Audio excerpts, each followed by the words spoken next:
Με ακολουθεί επόμενος. Μπάμπης Τσεβίκας, είμαι εκπρόσωπος του μπλόκου της Κυρίνθου και του συντονιστικού της Εύβοιας. Καταρχήν θα ήθελα να χαιρετήσω όλες τις κινητοποιήσεις των αγροτών συναδέλφων μας σε όλη τη χώρα και σε όλα τα μπλόκα και τους παροτρύνουμε από μεριάς μας να βγουν και όσοι έχουν μείνει στα σπίτια τους στους δρόμους για να διεκδικήσουμε το επόμενο διάστημα. Γιατί ο αγώνας από ό,τι φαίνεται θα έχει διάρκεια. Επίσης εκφράζουμε τη δυσαρέσκειά μας απέναντι στη στάση της κυβέρνησης στα δίκαια αιτήματα επιβίωσης που θέσαμε χτες η Επιτροπή μας απέναντι στον Πρωθυπουργό και καλούμε το Περιφερειακό Συμβούλιο να πάρει θέση για τη στάση αυτή την απαράδεκτη της κυβέρνησης να μην θέλει να υλοποιήσει ζητήματα επιβίωσης. Το τονίζω, αυτά τα ζητήματα που βάζουμε εμείς οι αγρότες είναι ζητήματα επιβίωσης πλέον. Εγώ μένω στη Βόρεια Εύβοια και δραστηριοποιούμε εκεί πέρα. Έχουμε ζήσει πλημμύρες, έχουμε ζήσει πυρκαγιές, ξαναπλημμύρες. Από τα χιόνια καταστρεφόμαστε και αυτό είναι η αιτία αυτού είναι ξεκάθαρη για μας ότι είναι η πλήρης εγκατάλειψη του τόπου από το κράτος. Ένα κράτος που ουσιαστικά για μας πλέον φαίνεται εχθρικά απέναντι στο λαό της περιοχής μας και νομίζω ότι πλέον αυτό είναι ξεκάθαρο.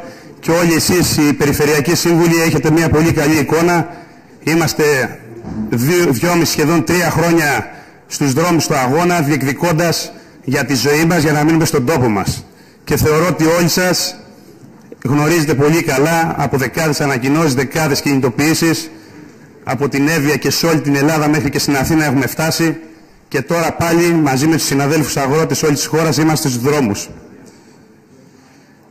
Θα αναφέρω επιγραμματικά γιατί όπως είπα γνωρίζει ειδικά η Περιφερειακή Αρχή, ο Περιφερειάρχης και η Αντιπεριφερειάρχης γνωρίζετε πάρα πολύ καλά τα ζητήματα, ίσα ίσα για να ακούσει και το όργανο τα ζητήματα.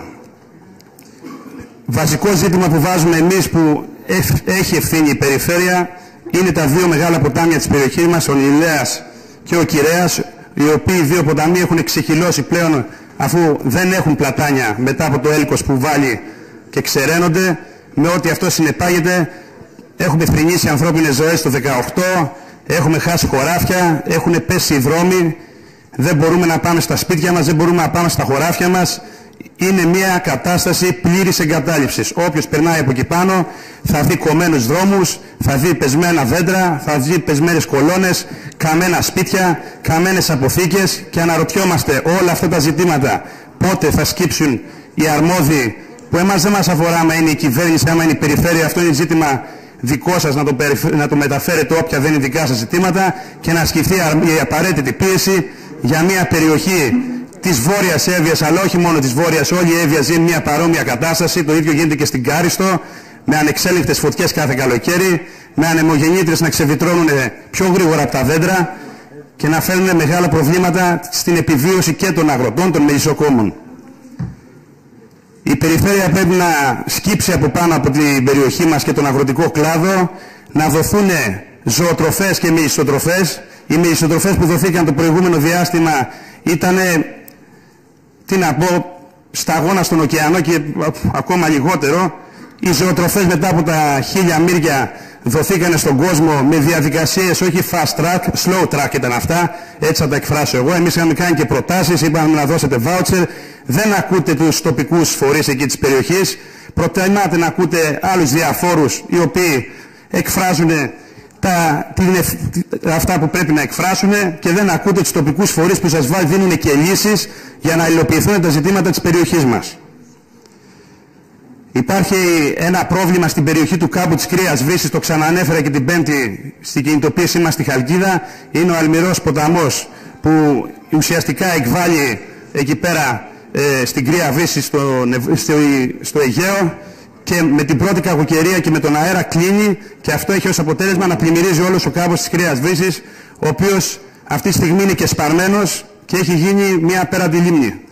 Εκεί πρέπει να γίνει ένα ουσιαστικό μέτρο, ένα ουσιαστικό έργο με τα απαραίτητα για να μην κλείνει κάθε 3 και 1 και να έχουμε ζητήματα να χάνουμε και από αυτό τον παράγοντα της καλλιέργειές μας. Να τονίσουμε ότι στην περιοχή, εκτός από το θέμα των πλημμυρών, έχουμε και θέματα με αγριογούρουνα που προσθέτονται σε όλο αυτό το ζήτημα που λέμε εμείς οι αγρότες, κόστος παραγωγής.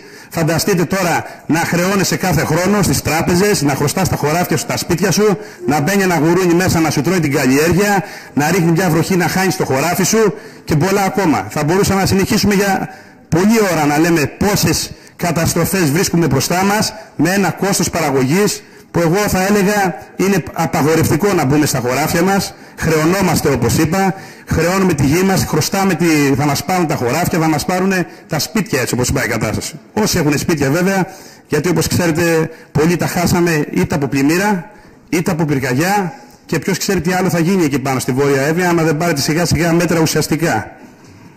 Αγροτικοί δρόμοι δεν υπάρχουν. Δασικοί δρόμοι δεν υπάρχουν. Δεν μπορεί να πας στα κοπάδια σου. Δεν μπορείς να πας στα μελίσια σου. Άμα σου έχουν μελίσια και δεν θα έχει πάρει κανένα βουνό από κάτω. Είναι πολλά τα ζητήματα. Πρέπει να δοθεί μια αποζημίωση στους μελισσοκόμους για το χαμένο εισόδημα.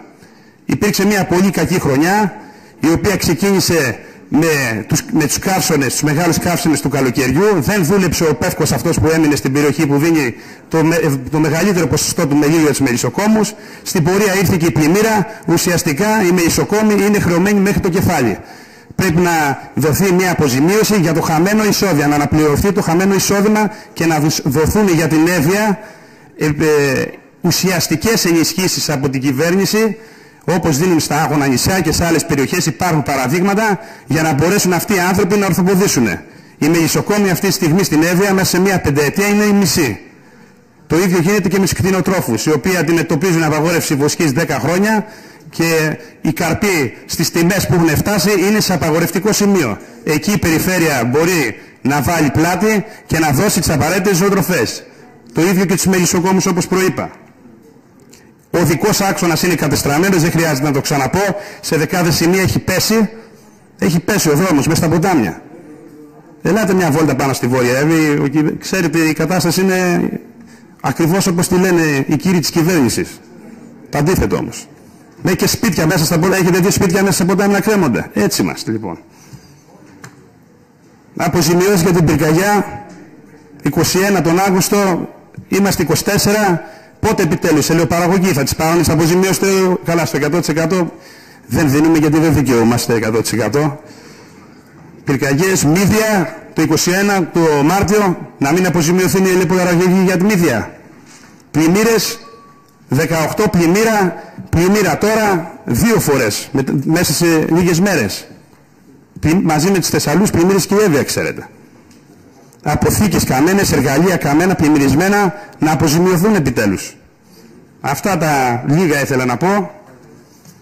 Καλούμε και αυτό το βήμα για άλλη μια φορά τους συναδέλφους μας. Να ξέρετε ότι η οργάνωση και η αποφασιστικότητα του αγροτικού κινήματος είναι μεγάλη. Δεν έχουμε σκοπό με τις συνεννόησεις που έχουμε κάνει με τα τηλεφωνήματα να κάνουμε πίσω αυτή τη φορά.